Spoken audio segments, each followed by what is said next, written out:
President Emerson Mnangagwa has announced a series of initiatives aimed at improving the welfare of members of the Zimbabwe Defense Forces (ZDF), underscoring his administration's commitment to the well-being of military. Saramira mashoko anotaurwa naED Mnangagwa aiwa panoona kuti vachikomemoreta the Zimbabwe Defense Forces anotibva wasubscribe like wotirana on the bell icon. Tichipinda panapa pabepana nauri Newsday topinda munogwa muchinzi the latest gesture comes amid the rising political tension and economic challenges in Zimbabwe, with civil servants constantly complaining about their eroded purchasing power of their salaries.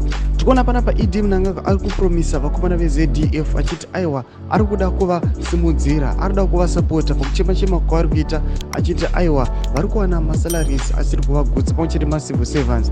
But tinoona kuti the situation iri kutobva from better ichienda kuworse.